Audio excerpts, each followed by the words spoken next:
Igitabo cy'Abalewi. Nicyo gitabo cya gatatu cya Bibiliya, kandi kivugwamo ibyakurikiye nyuma y'aho Abisirayeli baviriye mu bubata, ubwo Imana yabagezaga munsi y'umusozi Sinayi maze ikahavuganira nabo iby'isezerano ryo kugendana nayo. Nyamara ntibatinze baragomye maze bica iryo sezerano. Kandi Imana yari yarashatse ko ubwiza bwayo buza bukaba hagati mu Bisiraheli mu ishusho y'iryo hema ry'ibonaniro, ariko icyaha cya Isiraheli cyangiza iyo mibanire. Uku niko mu mpera z'igitabo kibanziriza iki, ari cyo Kuva, Mose wari uhagarariye Abisiraheli atashoboraga no kwinjiramo ngo yegere Imana mu ihema. Iki gitabo cy'Abalewi gitangira kitwibutsa iby'icyo kibazo gikomeye. Kigira kiti, Uwiteka ahamagara Mose ari mu ihema. Nuko rero ikibazo ni iki? Ni buryo ki Abisiraheli mu gihe bari mu cyaha no mu bwikunde bashoboraga kwiyunga n'iyi Mana yera? Ibyo ni byo iki gitabo cyibandaho. Uburyo Imana mu neza yayo ishyiraho inzira kugira ngo abantu b'abanyabyaha bononekaye babeho imbere yayo hera. Tukiri aha, reka dufate akanya gato maze dusesengurire ijambo ry'ingenzi cyane ry'uko Imana ari iyera. Ni iby'ingenzi cyane kugira ngo dusobanukirwe iki gitabo. Ijambo kwera muri make bivuze igifite ubudasa cyangwa cyihariye. Kandi muri Bibiliya, Imana itandukanye n'ibindi bintu byose bitewe n'uruhare rudasanzwe nk'umuremyi wa byose, ikaba ari nayo itanga ubugingo bwabwo. Bityo rero, niba Imana ari iyera, ubwo n'ahakikije aho iri ubwaho harera.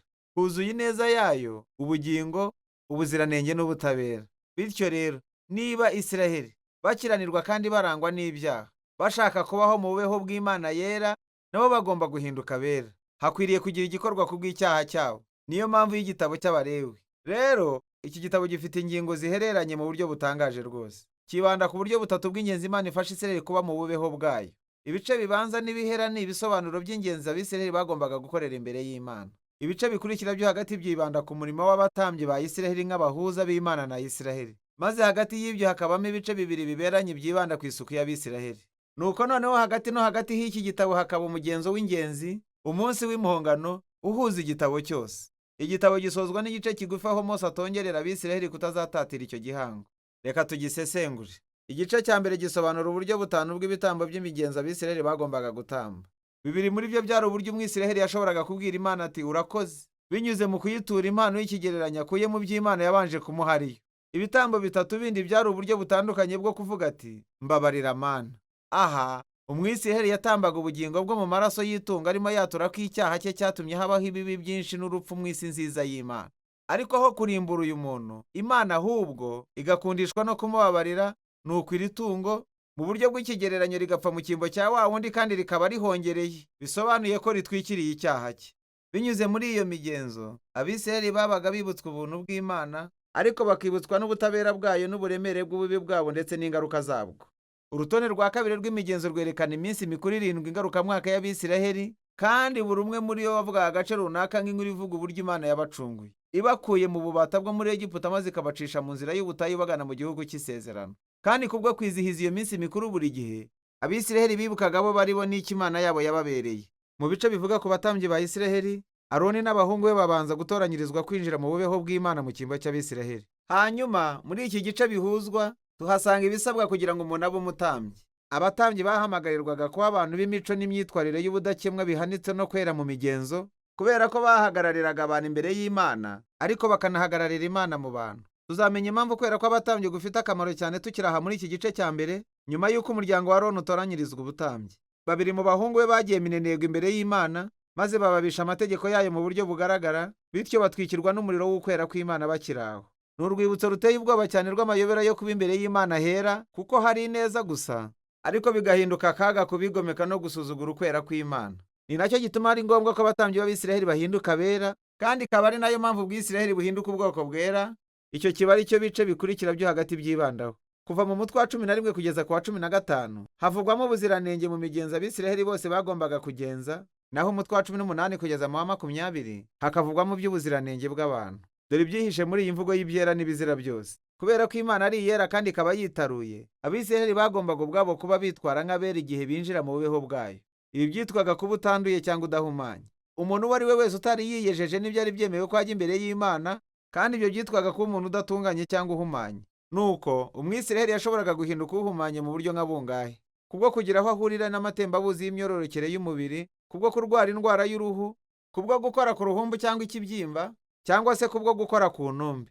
Ku Bisiraheli, ibi byose byari bifitanye isano n'urupfu, no gutakaza ubuzima, bitugeza ku kigereranyo cy'ibanze cy'ibyo bitekerezo byose. Umuntu ahinduka uhumanye iyo yandujwe no gukora ku rupfu, tubivuze mu mvugo yumvikana, kandi urupfu ni ikinyuranyo cy'ukwera kw'Imana, kubera ko kamere y'Imana ari ubugingo. Dore rero ikintu cy'ingenzi: kuba uhumanye ubwabyo ntibyari icyaha cyangwa ngo bibe ari bibi.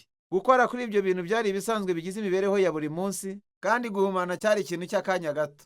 Cyamaraga icyumweru kimwe cyangwa bibiri, hanyuma kikarangira.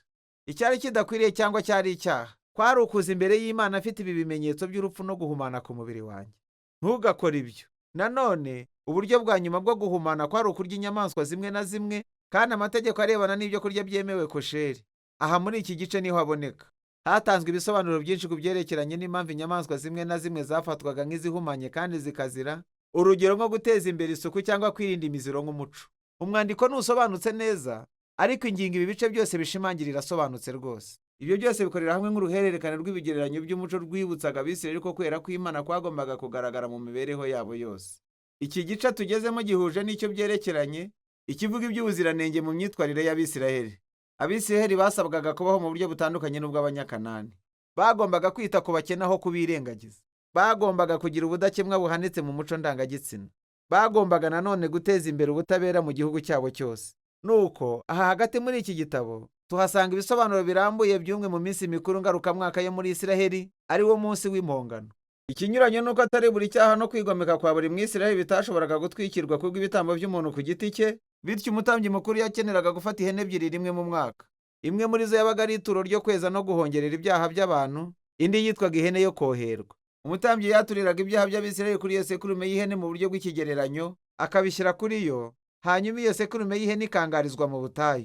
Nanone, iki ni ikigereranyo gikomeye cyerekana ko Imana ishaka gukuraho icyaha n'ingaruka zacyo ku bantu bayo, kugira ngo ishobore kubana nabo mu mahoro.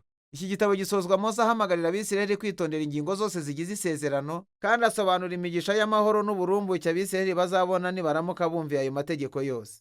Yababuriye nanone ko baramutse bahemukiye Imana bakanayisuzugura, bizatuma bagerwaho n'amakuba, kandi amaherezo bakazavanwa mu gihugu cyasezeranyijwe Aburahamu. Nuko rero, niba wifuza kubona uburyo igitabo cy'Abalewi gihura n'inkuru rusange, byaba byiza dusuzumye interuro ya mbere y'igitabo gikurikiraho cya Bibiliya, ari cyo kubara. Gitangira Uwiteka avugana na Mose ari mu ihema. Tubasha kubona noneho ko Mose yashoboraga kwinjira aho Imana iri kubw'Abisiraheli. Igitabo cy'Abalewi cyarakoze. Bityo rero, nubwo Abisiraheli bananiwe, Imana yateganyije uburyo bwo gutwikira icyaha cyabo, kugira ngo Imana ishobore kubana n'abantu b'abanyabyaha mu mahoro. Ibi bikaba ari byo igitabo cy'Abalewi kivuga.